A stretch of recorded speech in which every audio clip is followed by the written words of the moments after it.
Welcome to the April installment of the Vibrant Integrative Educational Webinar Series. And this month we are welcoming, Dr. Brandon Brock back. And he's going to continue the conversation to dive into a little bit more specifics on not just the neural zoomer plus, but the immune system, infections, and things that can be underlying the dysfunction and antibodies that we see on the neural zoomer plus and other functional tests, and how to assess an individual for some of those underlying infections. So for those of you who are wanting a little bit more information as far as, okay, what do I do with these tests? This is going to be the next step, or one of the next steps. So if you're not familiar with Dr. Brandon Brock, he is a doctorate of nurse practitioner. He's also a chiropractor. He is a functional chiropractic neurologist. Did I get that right? I feel like I always say it wrong, Dr. Brock.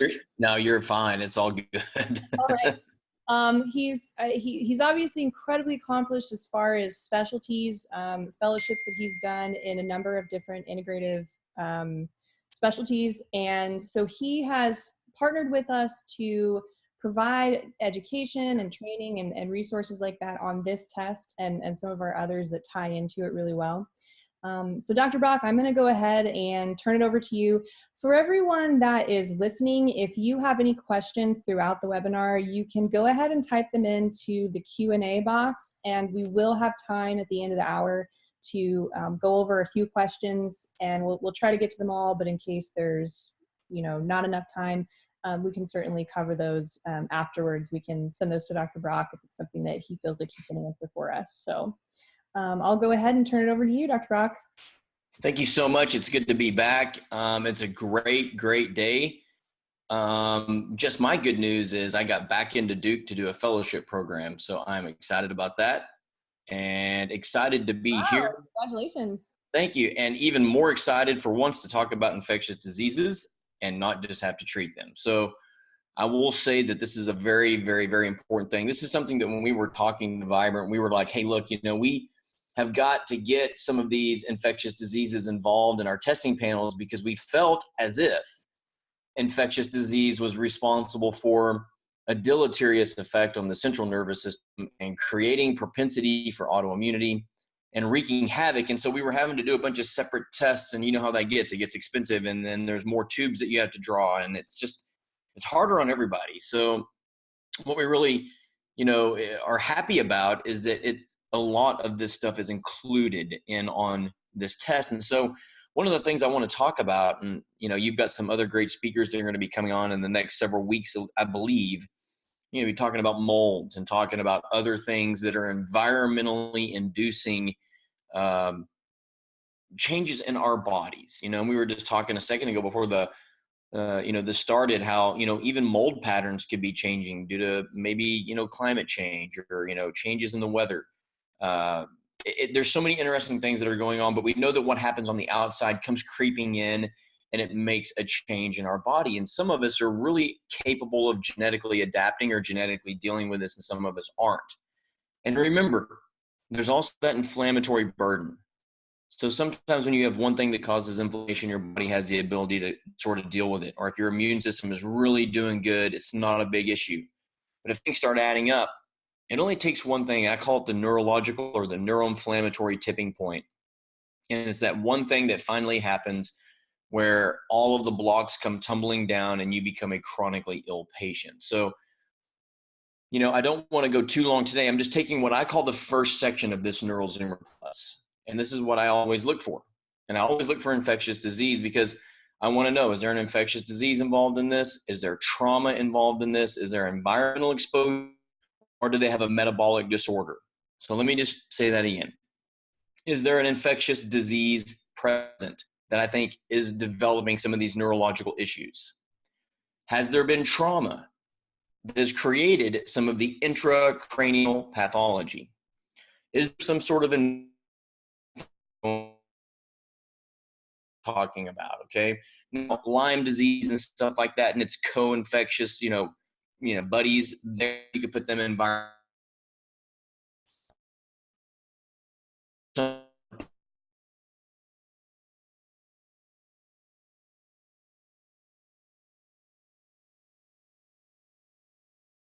do these labs along with this. And that's really what this is about.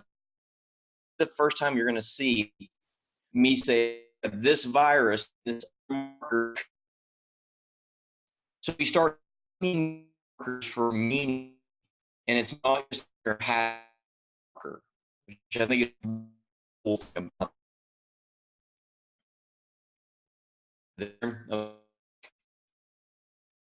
the biggest thing is triggers. So what we're dealing with here, and some of you that have seen the slide, it's just age old. I mean, you can't beat this slide. I'm going to draw here just a little bit. We're dealing mainly with infection, but remember, we've got stress, so we have a good adrenal profile. LPS is from like gut bacteria. We have a good gut panel. Insulin resistance, well, pretty easy to do with C-peptide and some other glucose tests. Of course, diet, we've got all kinds of dietary information, macronutrient testing, and so forth. Toxins like mold, we have that, and environmental triggers, detoxification and so forth.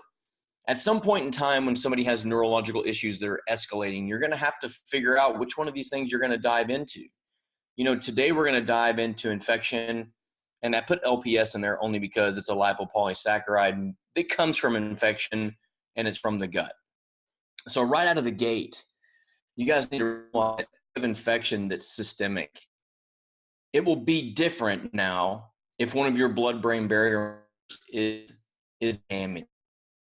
This gives a higher probability for a systemic system infection.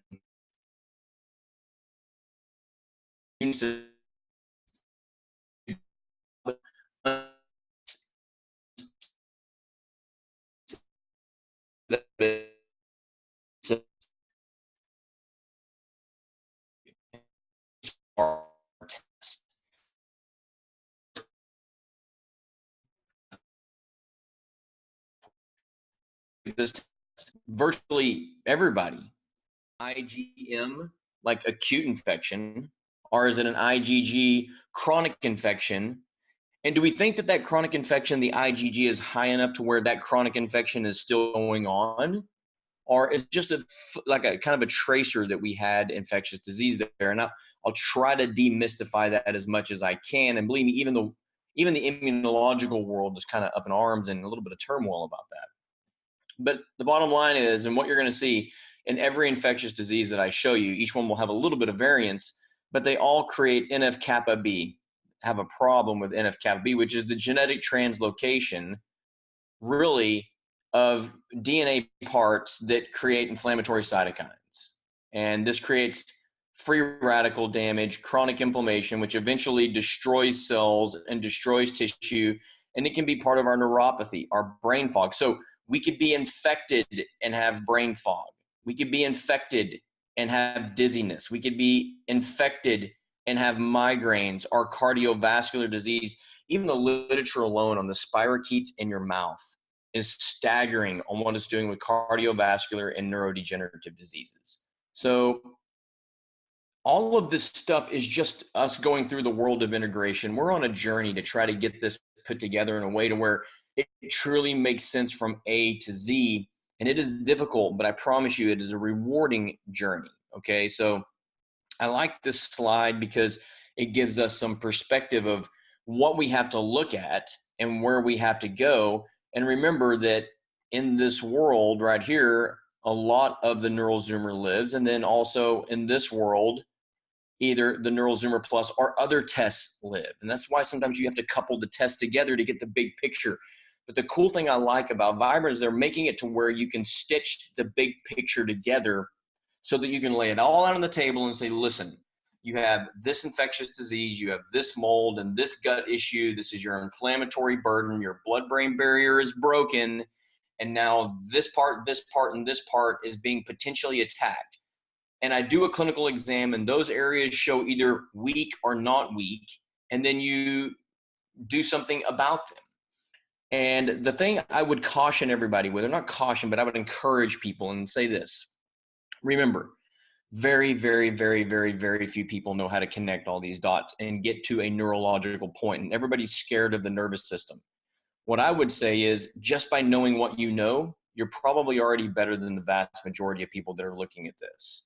It might not be an MRI, or it might not be end-stage cancer, but it's the functional process of becoming deteriorated in regards to our neurological capacity. Nobody has the answer to that right now. That's why you're here, okay? And this test is one tool that can take you into a direction or lead you in a way to where you can start getting some answers. Remember, it's not always a definitive thing, but it's a directional thing. And I think that a lot of people need to hear that. Okay, so this is really a cool slide. There's a lot on this. I'll take a little bit of time on it. I didn't put a ton of slides in on this, but I went through basically everything in the Neural Zoomers infectious disease panel for the first part that I like to look at. And so I like to look at this. Remember, 8 out of 10 of our major illnesses, 8 out of 10 are as a result of inflammation, sustained inflammation. It just doesn't go away. So part of that, and this, you can see that this is, this is a collection of literature, really. Pathogens are part of this.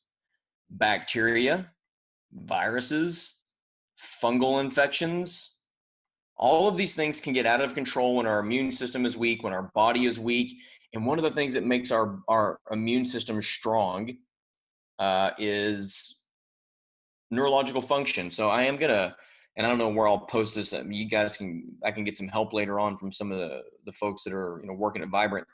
I'll post a slide that shows a paper, and it's a paper about the brain and where each part of the brain controls a different part of the immune system. So if somebody's neurologically damaged, it will mess with a certain part of the immune system. And I think it's really cool. It's a whole couple hour lecture, but I want people to be able to see it. Okay. Of course, other health issues like inflammation, weight gain.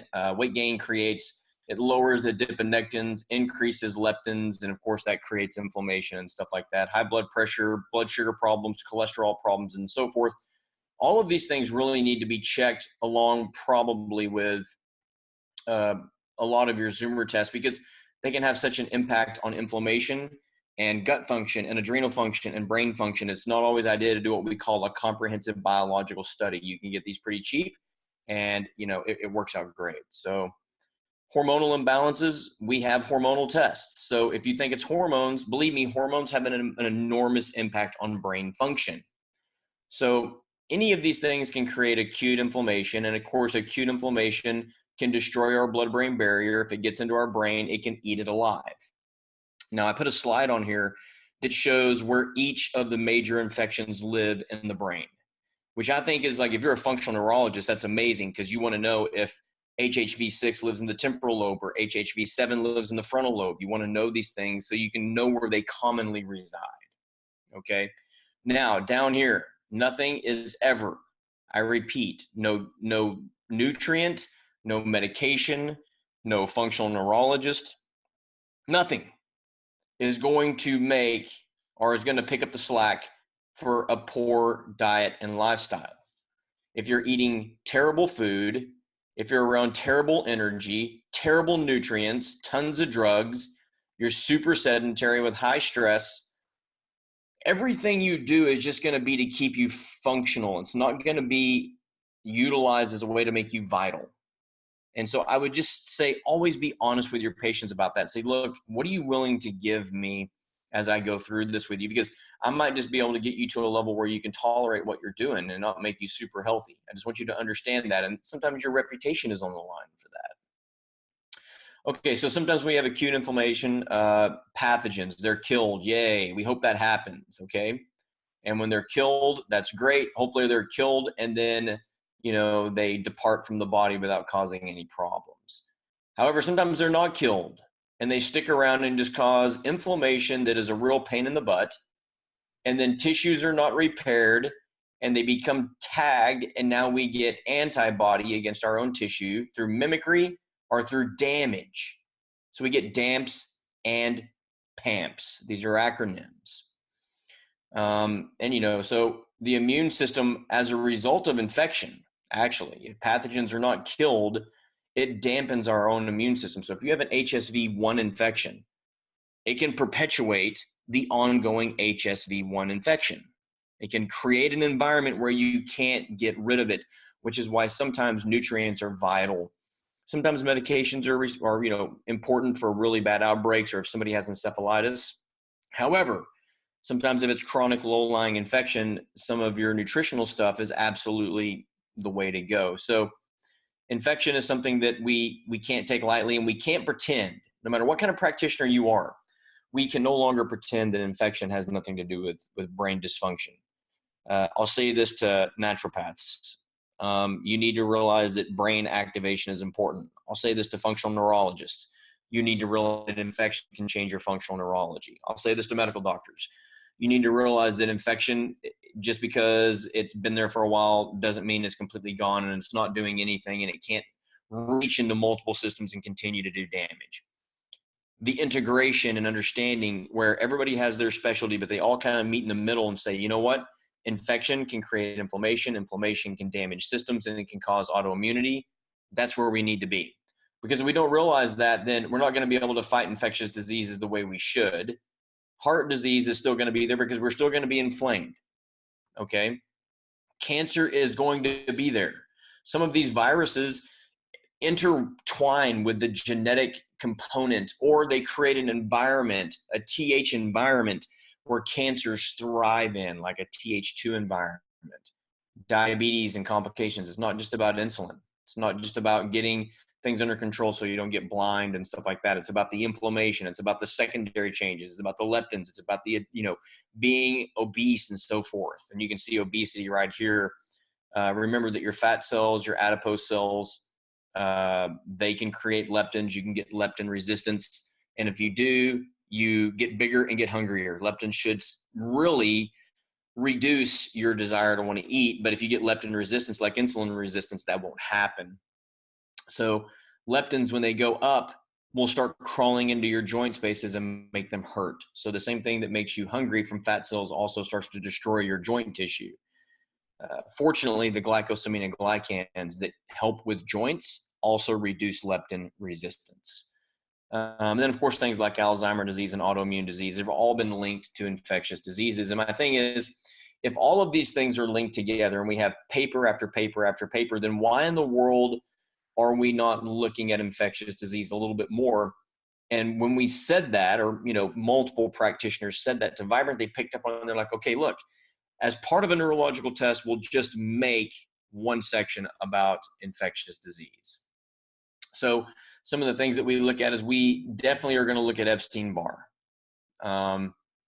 Epstein-Barr is one of those things where, you get that sore throat, but then it's over unless you read the literature. And then there's like 1, 2, 3, 4 different cycles or different layers of this, or different, components that Epstein-Barr may go through, and it can really create some damage, and it can create epitopes that cause mimicry. So when you attack it, you attack a food, and then you attack another tissue, and then you start really destroying your own body. And then herpes type 1, type 2. Mycoplasms are a big thing. M. pneumoniae, I find it in all kinds of people with neurological autoimmunity. Now, this is one we don't have on our test, but I will say that mycoplasm is very, very, very prevalent. And the good news is it's really pretty easy to kill, okay?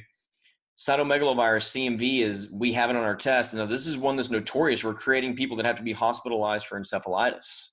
So this thing can get really out of control, especially if you have a certain genetic or a certain genotype that gives you a certain phenotypical component that allows you to really bite the dust. Well, we've got a good Lyme test now, and we have a good mold test. So we don't have as much on parvo, but I will tell you that we've got most of this stuff covered right here. And this is really, out of pretty recent literature. And all of this stuff creates, like I told you, the DAMPs, the destructive and the pathogenic potentials to have, exposure to tissue that becomes an antigen presenting moment. So one of these things will create either a pathogen or cause destruction of tissue. And now we have an antigen presenting situation. And we end up creating NF-kappa B, which we know is inflammation. And then our inducible nitric oxide goes up. And then all of our inflammatory cytokines like tumor necrosis factor and IL-6 go up. And then we get oxidative stress. And then everything falls to pieces, mainly mitochondria. So we have no energy.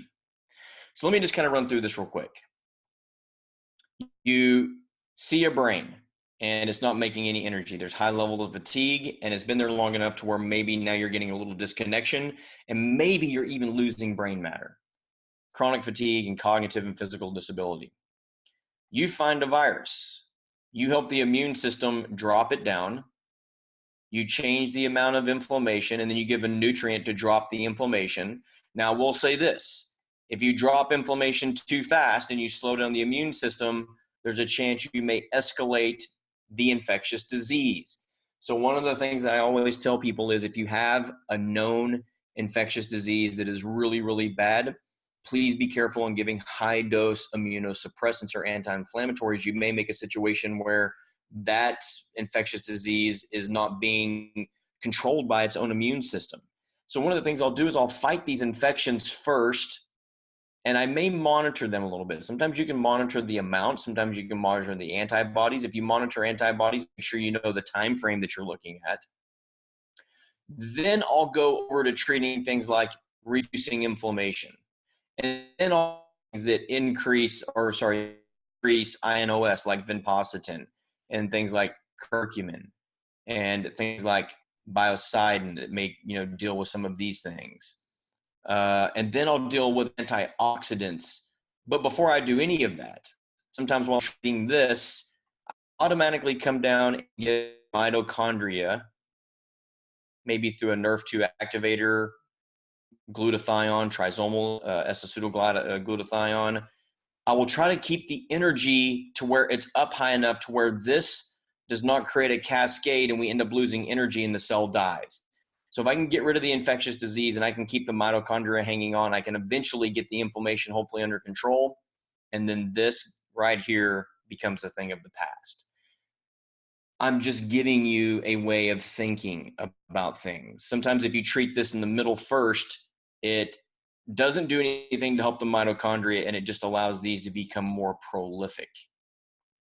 And remember, there's a big difference between treating a mycotoxin and a bacteria. Bacteria, some of them can be phagocytized, and some of them, like molds, cannot be phagocytized. So it's really, really interesting how you have to work with those through a Th1 model or a Th2 model as far as driving the immune system. Anyway, I like this because I think it gives us the essence of why we do some of the infectious disease testing that we do. Okay, so this is kind of cool. So this is right out of the literature, 2016. Found this paper and I thought it was really kind of cool because it gives us things like where some of these different conditions may live. Like in the cerebellum, we have certain types of infectious diseases and so forth. And if people don't understand which infectious diseases we're talking about, you can look down here. I'm sure we'll make these available for review or at least be able to watch this again. You can kind of freeze it on this and just see cytomegalovirus is here, herpes is here. And of course, herpes lives up in the frontal lobe.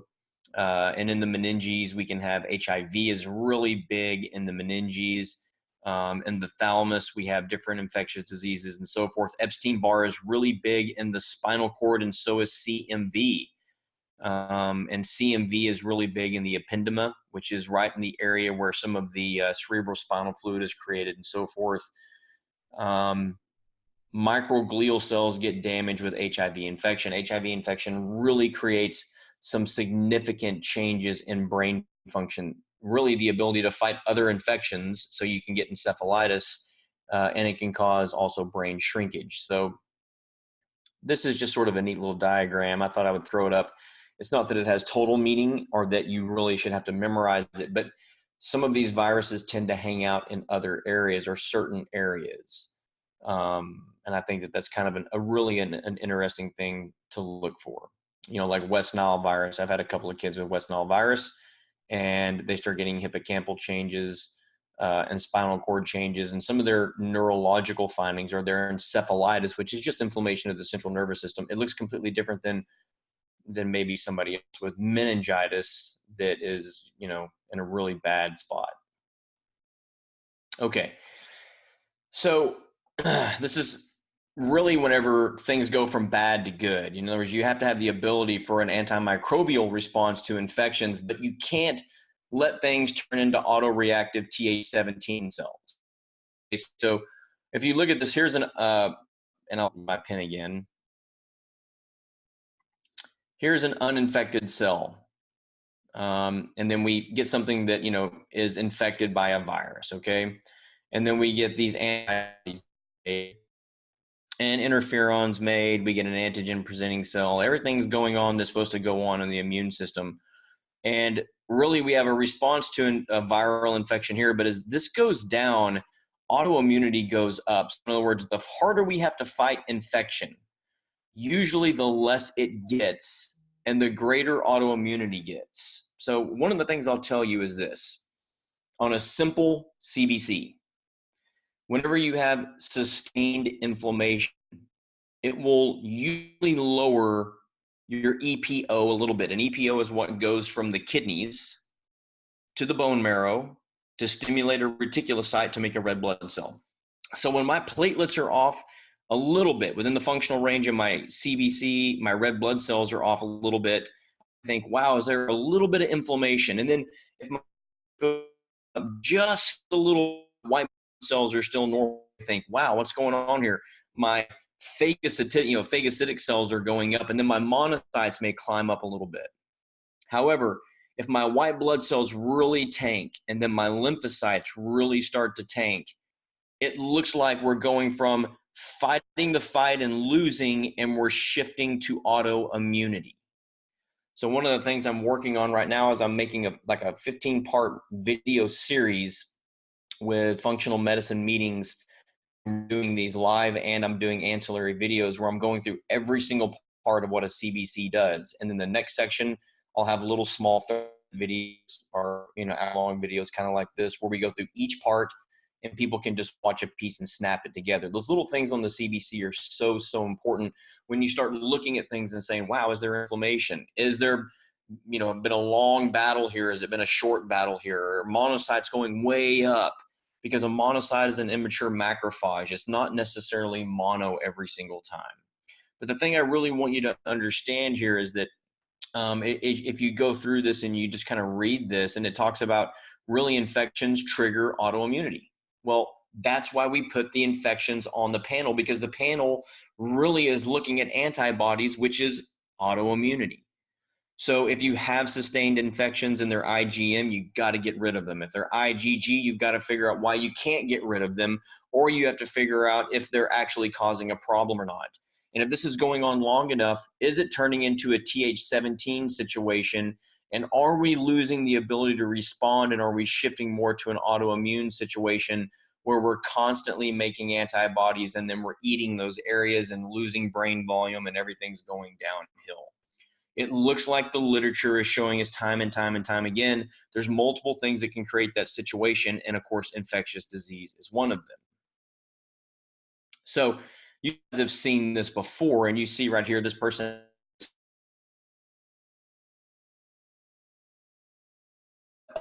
brain barrier issue. They have microglial cells. Now remember, microglial cells are considered sentinels.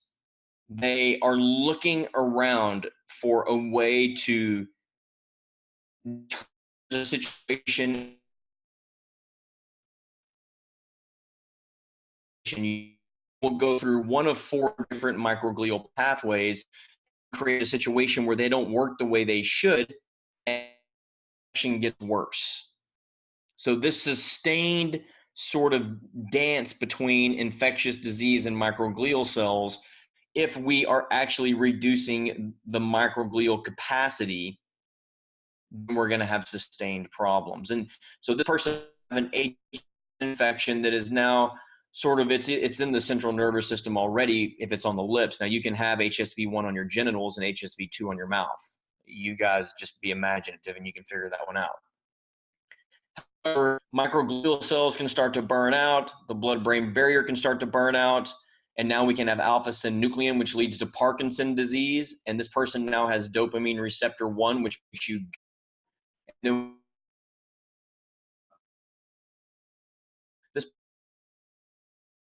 direct path doesn't work. The substantia nigra pars compacting, we're not circling the system well, and we're infected with some other components related to rage, which is a whole 30-minute conversation. You can put this together into one story. It either does or doesn't clinically correlate. Now, let me explain that. if something doesn't clinically correlate and you're like, but the antibodies over here, why isn't it correlating?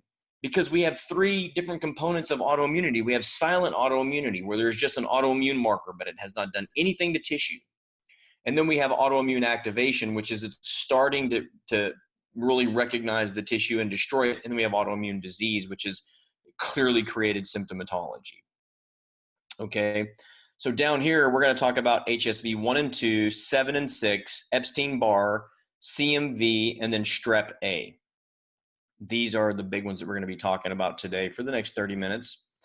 And then this is really kind of what's on the test. So when we look at HSV 1, herpes type 1, these are your cold sores. And it's been really correlated. This is just one little piece of it. It's been shown to be an increased risk for Alzheimer's disease. And this is an arguable, believe me, it's not just linear. Like you got HSV 1, you're going to get Alzheimer's disease. There's a lot of steps in between. However, one of the things I'll say is that it looks pretty promising that if you have HSV 1, you probably have sustained inflammation. And if you have sustained inflammation, you may create tau, and you may create all the different, components of the recipe of Alzheimer's disease at an easier rate. And we're thinking anywhere 75% change or increase in your probability of getting Alzheimer's disease with a sustained uncontrolled level of HSV1 throughout your life. You guys, some people get this, they never know they have it. Some people never break out in cold sores. Same thing with HSV2. Some people never really break out in genital type herpes.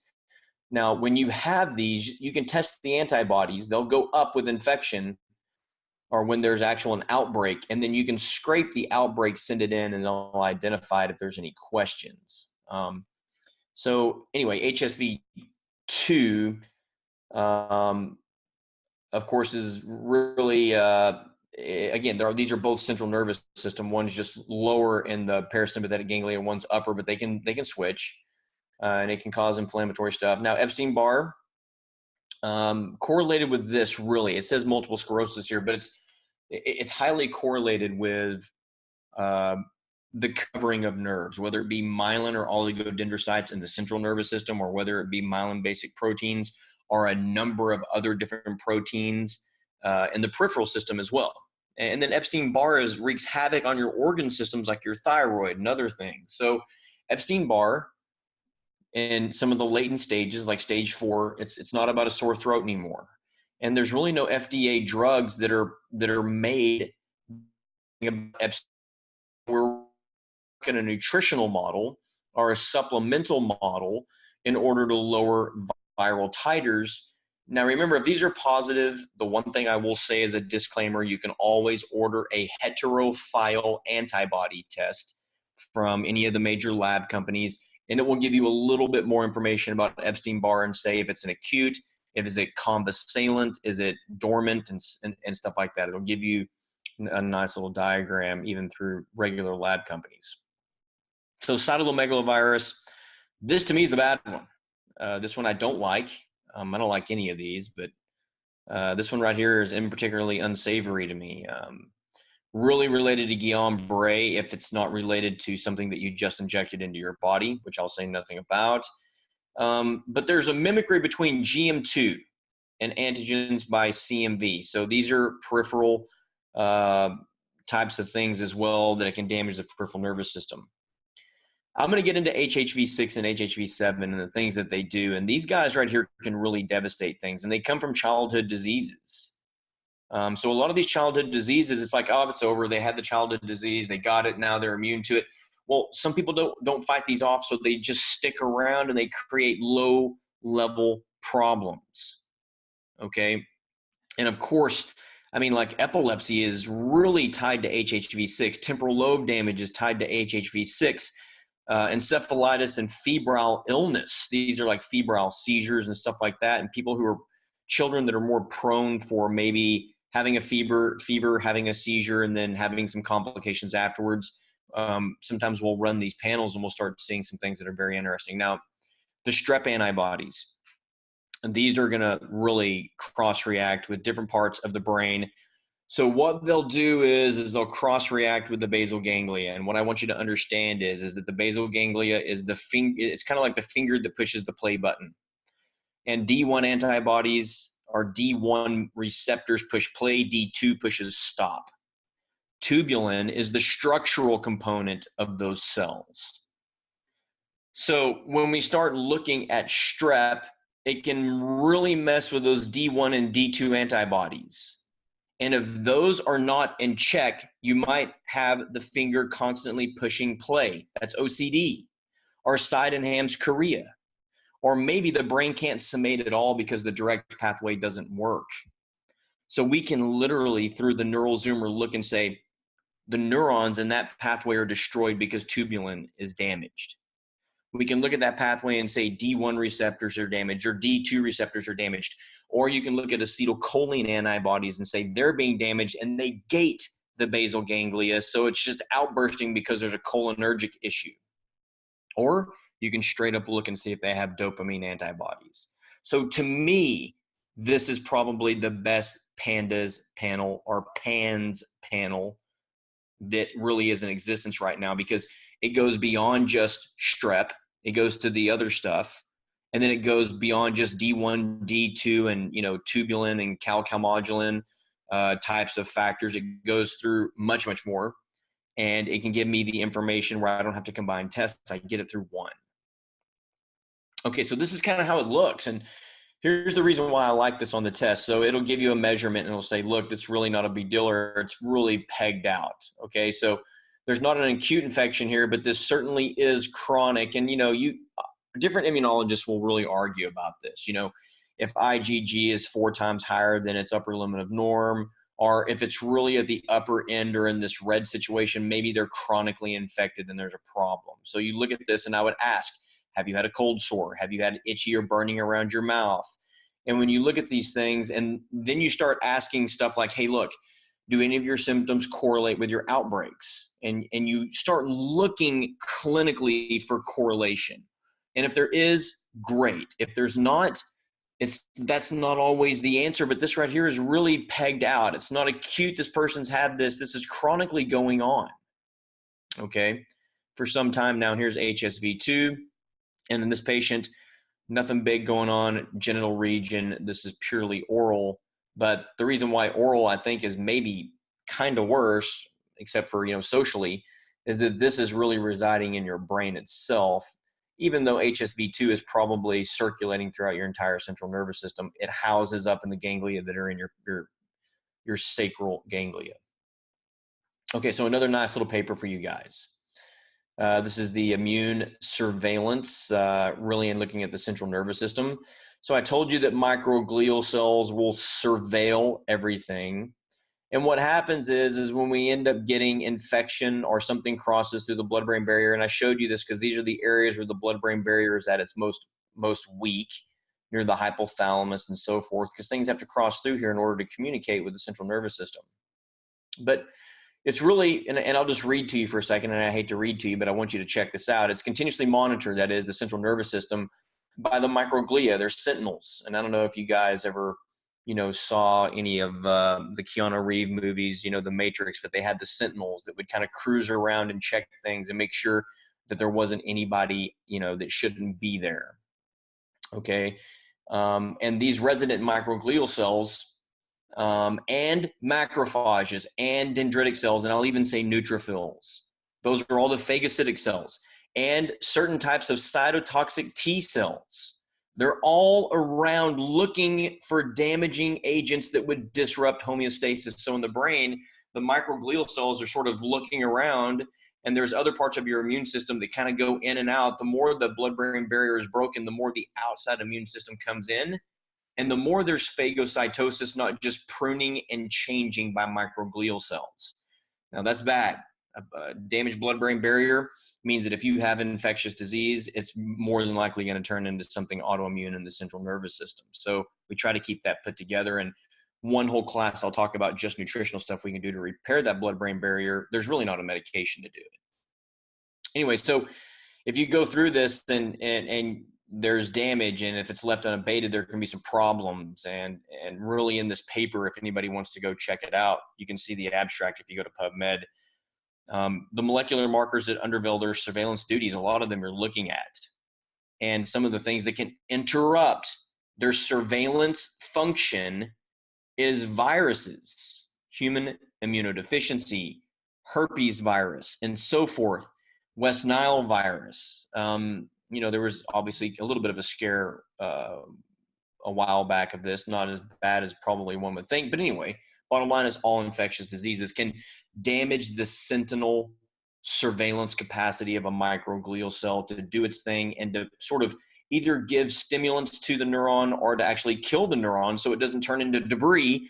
Because if it turns into debris and there's a dendritic cell or there's a neutrophil or there's some sort of other phagocytic cell, it's going to eat this neuron, and now you have a greater chance to have that go to a lymph node, stimulate a naive T cell, and now you're making antibody against that part of the nervous system, and that's something you don't want because now you pretty much have it forever. Okay, so here we have peripheral infection and then other stresses. So what I'm going to tell you is this. Why is it that stress brings out your herpes infection? How many people have had that? Pretty much everybody will tell you, I know when I'm under too much stress, my cold sores start popping up. So whenever we have stress or something else, another infectious disease can actually make it easier to get an infectious disease. We make cytokines. That's inflammatory stuff. Now listen, HSV that gets activated from stress can further reactivate itself. And now that brain inflammation can make plaquing cause amyloid to assemble. So all those oligomers that are out there turn into amyloid, and that amyloid can make intracellular neurofibrillary tangles, and now we have Alzheimer's disease. And this is really big in apoenzyme E4 carriers. If you have this, it's not that you're going to have Alzheimer's disease, but we know this. If you're an E4 carrier, things like this don't do well. Things like trauma, they don't do well. So a lot of times whenever I do a neural zoomer, I'll do an apoenzyme test, or I'll do some other genetic markers and say, wow, man, you're really prone to being very, very damaged from some of the findings that you have. It's going to be more difficult to treat you, possibly. Or you know what, you don't have as many things working against you genetically. We can really, really help you out. A free plug is sometimes I combine the neural zoomer with a Genomind test, and I end up getting results that are astounding. They are literally astounding. So what's going on here? So just check this out. Without getting all fancy, let's just make it simple. We have toll-like receptors type 9 and toll-like receptors 3. So there's toll-like receptors, meaning it's almost like a toll booth. Things come through. And here's a herpes virus, right? So it binds to the toll-like receptor, and it starts this signaling cascade. And there's people that have done their whole PhD on one part of this signaling cascade. Really what I want you to understand is when it hooks to toll-like receptors type 9, which it will, okay, it'll cause transcription of immune modulators. It has to, okay? And it'll start pro-inflammatory molecules and interferons and chemokines. But over here on toll-like receptors type 3, here's herpes.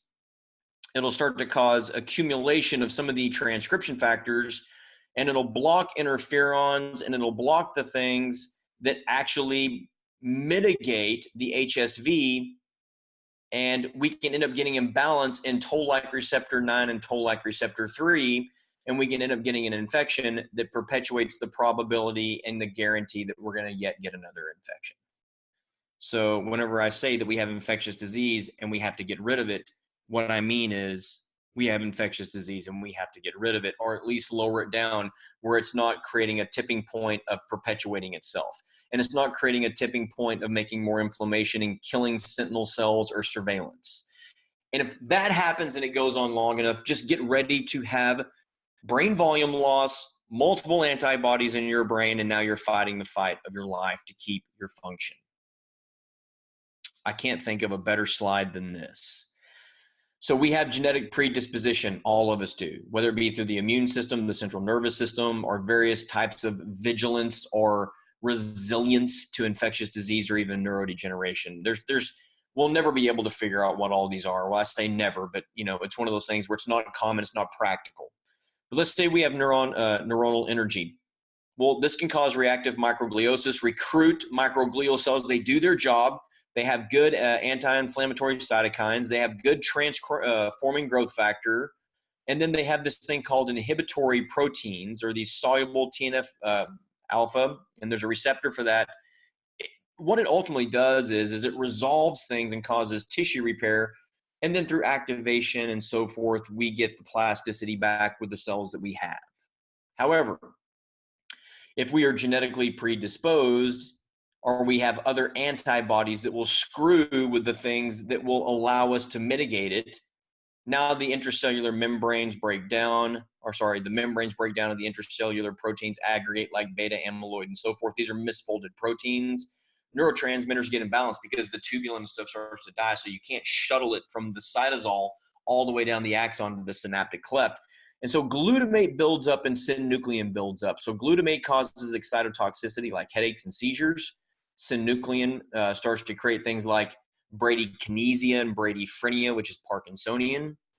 The microglia now are ineffectively, they don't surveil appropriately, and we get inflammation and chronic disease, and then environmental agents jump in. Now, wait till you see us combine infectious disease and mold, and how they basically help each other, and how mold might trap things in the gut that could be used as cofactors to fight infectious disease. So sometimes you have to look and say, it is possible that somebody could have more than one infection. They could have herpes and live in a mold-infested house and have cytomegalovirus and HHV6 from roseola as a kid. Not uncommon. And then they're genetically predisposed to all hell breaking loose. So again, there are viral connections to things like Alzheimer's. I use this just simply as a sort of an example. So Epstein-Barr, and you can see that it's in 18% of patients with infectious mononucleosis, encephalitis, meningitis. Look, man, it can perpetuate psychiatric abnormalities and antibodies against it. And I told you about the heterophile antibody test, but these are really good. This has IgM and IgG and IgA. There's just a couple of things that aren't in it to be able to say if it's convalescent or not, to see if it's reactivated or not, except I think some of the IgG and IgA being really high and this being low will tell you it's maybe not as acute. But this really contributes to a whole host of things. It's probably the most prolific in regards to creating secondary issues. And it really does some damage on things like B cells, so it can promote cancers. It does things to natural killer cells, so we don't kill cancer cells. So it's not unusual for people who really do bad with Epstein-Barr to be more prone for cancer. So it really damages your entire lymphocyte or B cell, like in your oropharynx, all the way down to activation of cytotoxic T cells to mitigate the infection. Sometimes Epstein-Barr just cleaves its way through this, destroys it, then goes to an organ, destroys it, causes mimicry with another tissue, destroys it, makes its way to the brain, and then lives there and does, devastating things. And people are like, it doesn't do anything. And I'm like, well, here's what it does. It causes oxidative damage. It causes increased HIF-1A, which is that thing that flares up when the barometric pressure goes up, that and VEGF. These are all inflammatory things. Basically, the bottom line is it deals with glycolysis, it deals with fatty acid synthesis, it deals with oxidative stress. It makes it to where you can't stop stop tumor growth. This is really a bad condition to keep. So we look at it in quite a few of our patients that are chronically ill and that have neurological problems. And for people to really say that this doesn't have anything to do with neurological illness, if you read the literature, then I would have to say that they're arguing against a bunch of different authors. So when you look at this, it gets in the bloodstream and it can end up creating myelin antibodies from myelin fragments. This can be oligodendrocytes in the central nervous system. That's MS. If it's happening to myelin basic proteins or PMP proteins, those can duplicate or delete with certain genetic issues. But if a piece pops off, like if you're vibrating or if you have trauma, sometimes myelin can become a free floater and now you get an antibody to it and you start having problems. So this is really cool. This is really looking more at the MS model than anything else. And maybe Epstein-Barr is one of the things that generates what you were going to genetically had kind of lying down dormant. Cytomegalovirus really associated with Guillain-Barré, and of course, so is certain injections, which again, I won't say which ones, and Guillain-Barré GM2 antibodies, which we have on our panel. CMV infected patients can get that. So people that get this, ready, and here's a big deal. They get a peripheral polyneuropathy. They're not diabetic. They don't have Charcot-Marie tooth. We don't know what's going on with them. But then all of a sudden, you look and they have CMV antibodies and they have GM2 antibodies, and you realize that they have an autoimmune disease that's based upon an infectious illness because there's molecular mimicry between the two markers. Now I hope you're starting to see how some of this stuff really pulls together and how beautiful it can be. And we can realize that we have cytomegalovirus. This is where it really gets deep, and I've got to be careful how far I go into this so I don't talk for the rest of the night. But cytomegalovirus can cause an infection that can trigger mucosal injury. That's in your guts. And now think about all of the things that could leak through and cause inflammation and go back up to your brain. So if you have like irritable bowel or Crohn's and you have cytomegalovirus, you're taking an immunosuppressive drug, this could really get out of control. So now you're looking at bucking the mainstream medical model, which is not something I'm intentionally doing. What I'm just showing is the quagmire problems we can get into when we have a full-blown autoimmune disease. And then we have cytomegalovirus, which is perpetuated by the autoimmune disease. And the cytomegalovirus damages the mucosa, which can perpetuate the autoimmune disease, which damages or causes immunosuppression, which allows CMV to proliferate and be there forever. So now we're really, truly starting to see some of the beautiful integration of this test. And when you learn how to use it, some of these answers come popping right out at you. Otherwise, if you don't go through some training like this, you look at this test and you're like, I have no idea what this means. I have no idea how these things correlate. Okay, they've got this marker. They should be going through X, Y, or Z. Why don't they have Parkinson's disease and so forth? It's not always that straightforward. Remember, everything's a process. It takes time for tissue to die. There's combinations of these things that amplify the responses. And the more you learn, you can spend your whole life learning about this one test. And that shouldn't scare you. That should excite you to really want to learn it because you'll be one of the only ones. Here's the terrible thing that cytomegalovirus does, and I want to show it to you. You do have neural progenitor cells, and so you have a progenitor cell that turns into a stem cell, and then a stem cell turns into a specific cell type. We do have these in the brain, but cytomegalovirus turns them off. So for all of you people out there that are trying to do functional neurology and you haven't checked for cytomegalovirus, there's a couple of markers that I'll go through later on that will neutralize your effect on functional neurology.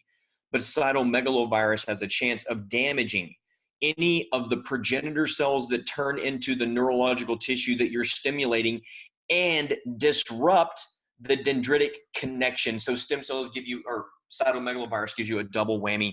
It screws with making new cell types and connecting those new cell types. So cytomegalovirus really limits the capacity of functional receptor-based therapies.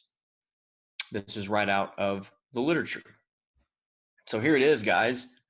Take a freaking look at this, man. You've got cellular stress, chronic inflammation for whatever case. I showed you all the triggers. I wanted to give you every single thing that it does. And we have nutrition from various companies that really will change all of these things, whether they're acute phase reactants or whether it's NF-kappa B or whether it's VEGF or whether it's pro-inflammatory cytokines that are up or anti-inflammatory cytokines that are down.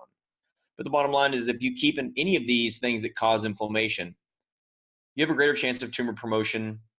You change tumor suppression, your overall balance of inflammation and anti-inflammation is really screwed up. And this is looking at the oncogenicity of human cytomegalovirus and how it really is a tumor promoter. There's so many things involved in this. And when we see this, we obviously, when there's CMV, it gives the tumor cell the ability to have growth and survival and proliferation, and it gets its own blood supply, and it makes the chromosomes stable, not of the actual progenitor cells for the brain, but of the tumor cells. So in any of my brain cancer patients that come in, not for me to be the primary oncologist, but for me to help some other things, I always look for infectious diseases, guys, and you would be absolutely, you would flip out if you saw how many times I see cytomegalovirus in some of these people that have different types of tumors. And I'm not saying that if we get rid of the cytomegalovirus, if there's such a thing, that we're going to get rid of a tumor. But I can tell you there's a lot of things that you can do if you understand the immune system and how to deal with infectious disease. And I'm not saying treat from a drug perspective if that's not in your scope.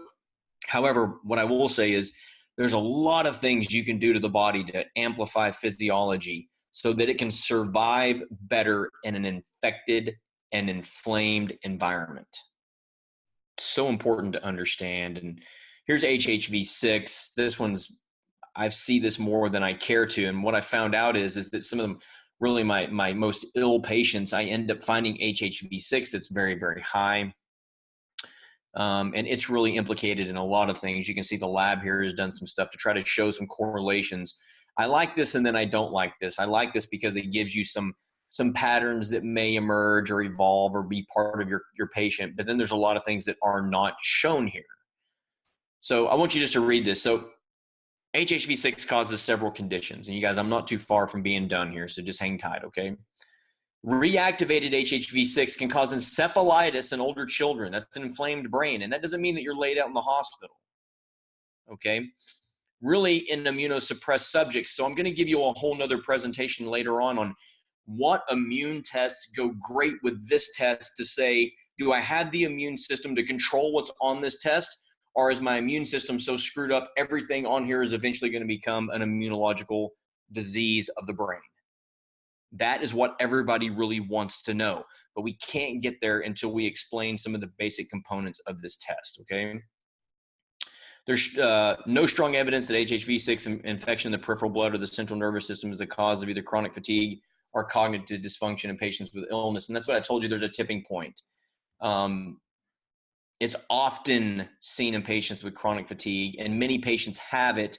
However, there's no correlation that shows that that is the absolute one thing. And that's what you're going to find with the brain. Everybody is so different, and there's such a mixture of issues that there really are no two patients that are the same, even if they have the same disease. I mean, so look at this. HHV6 causes edema, hemispheric atrophy. It breaks down your blood-brain barrier, causes cellular injury, damages microglial surveillance. This is a bad mamma jamma. And by the way, HHV6 in the temporal lobes is very common in temporal lobe seizures. So this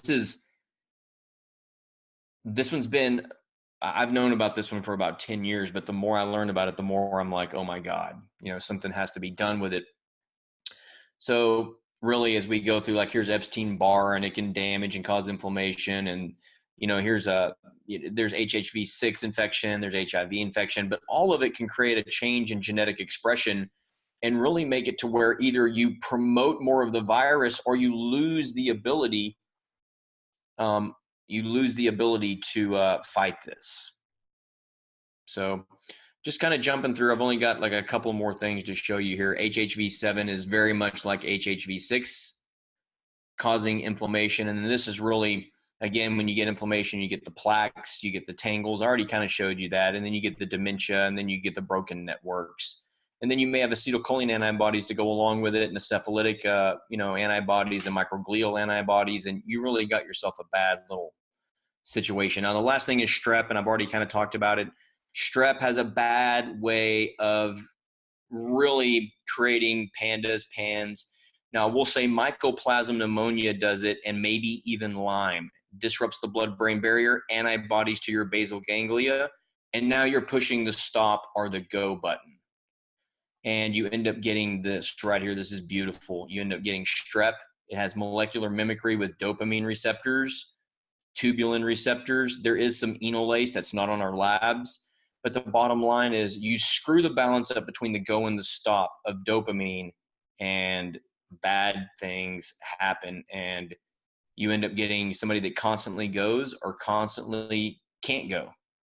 And they're out of control, and there's nothing they can do about it. And that really is PANDAS. And I know that also, I keep saying we're going to do more and more videos because we have to do more stuff to explain some of these things, but we need to explain PANDAS. And I'll announce some different platforms that I'm going to do that on, because a lot of people want to hear about that disease because it's becoming so prevalent that we really need to talk about it more. But last but not least, I made this slide for you. So this just kind of shows a little bit about PANDAS, and you guys can come back and watch this and look at it and see there's tubular antibodies, D1, D2. People that are D1, they're damaged, they become hypokinetic. D2, they become hyperkinetic and stuff like that. It's vice versa. But if you damage these dopamine antibodies, or you damage tubulin, or you damage dopamine, and then you've got strep, you've got PANDAS. You pretty much just correlated it. And anyway, those are the infectious diseases. You look at cytomegalovirus, you look at Epstein-Barr, you look at HSV1, you look at HSV2, you look at HHV6 and 7, and then you look at strep. And then there's a couple of other things like mycoplasms, if you want to look at that. If you want to look, there's a couple of, if anybody wants an infectious disease panel of some kind of eccentric stuff, they can always email us or let us know, and we can give you a little info on that. But that's pretty much it, guys. These are infectious diseases and why they mean something to these markers. And the biggest thing I wanted you to see is how you start tying some of this stuff together from the core base, and that is something invaded the human and made a change. So thank you very much, and everybody have a fantastic evening. Thanks, Dr. Brock. That was wonderful. I think that, some of your slides really nicely tied together what you're trying to, get across as the point here that, these antibodies on the NeuroZoomer Plus are merely red flags that something has gone wrong in the brain, but now your job is to find out what has gone wrong. And so infections would probably be the first place to look. Do you have a couple of minutes for a couple of questions, or? Sure. I have as much time as you guys need or want or allow. Sure. Okay, so it looks like, let's see. So someone asked, with the infectious disease markers on the NeuroZoomer Plus, do those correlate with cyclical symptoms, meaning symptoms that crop up for 3 days at a time, every 3 to 4 weeks? They gave the example tinnitus, swollen lymph nodes, sinus pressure, migraine headaches, light sensitivity in the eyes, so forth. Well, for the diseases where, like, I'll use herpes as an example. If there's a flare up, there's a flare up on the lab, on the Zoomer. If somebody's got like sinusitis or something like that, my question is, do they have Marcons? Do they have mold? Do they have, what do they got? You have to figure out what it is that they have before you can use it as a flare up or flare down sort of gauge.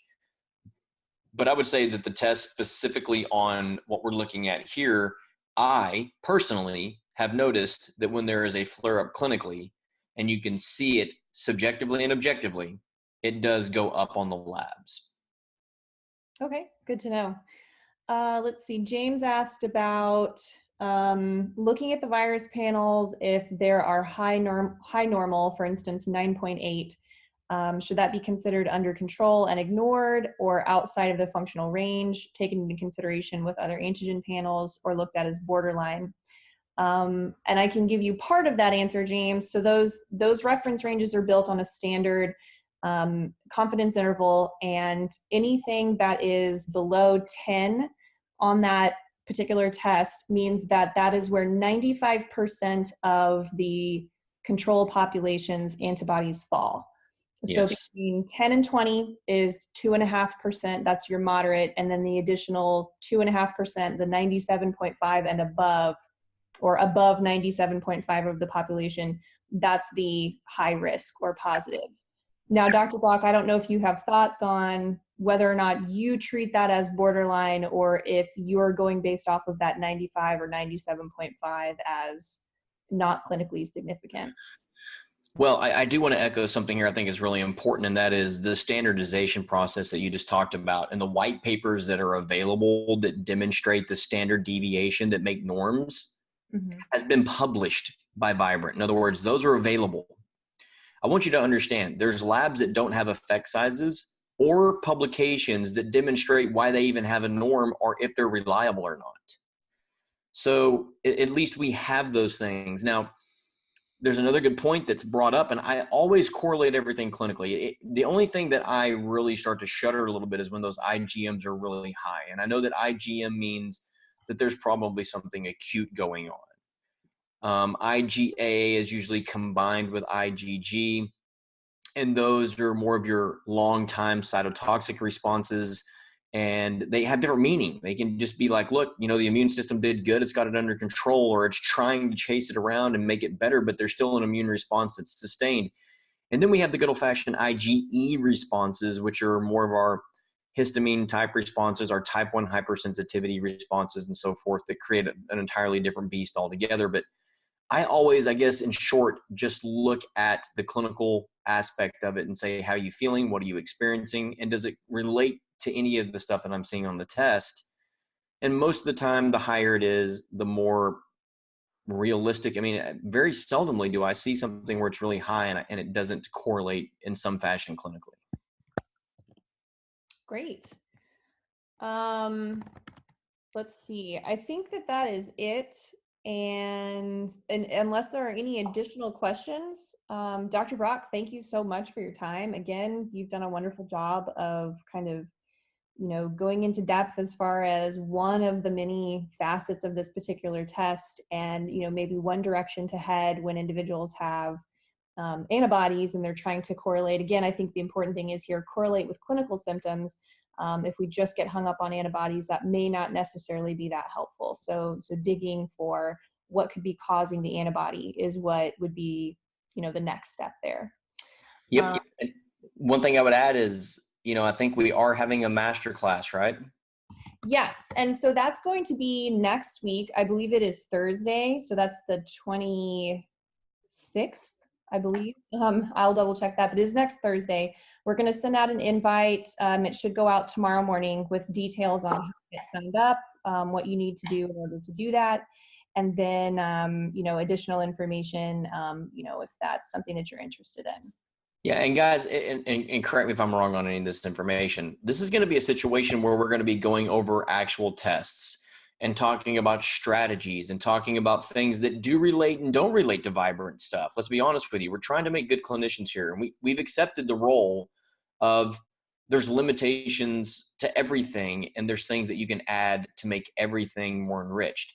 So in those master classes, it's going to be looking at situations, helping each other as colleagues, and then teaching so that you really can, again, master the art of testing in a way to where it means something. And I think that these webinars are great, but that masterclass is going to be fantastic because we're going to dig our feet in the sand. Great. I'm really looking forward to that. I think that that's going to be just a super helpful resource for people who have NeuralZoomer Plus tests they've run on a patient and want to get some more in-depth and hands-on help with that as far as interpretation and then next steps of treatment and intervention. So we will go ahead and wrap it up. It looks like we're a little past time, but thank you so much again, Dr. Brock, for your time tonight. Thank you. The recording will be up probably in the next 24-ish hours usually.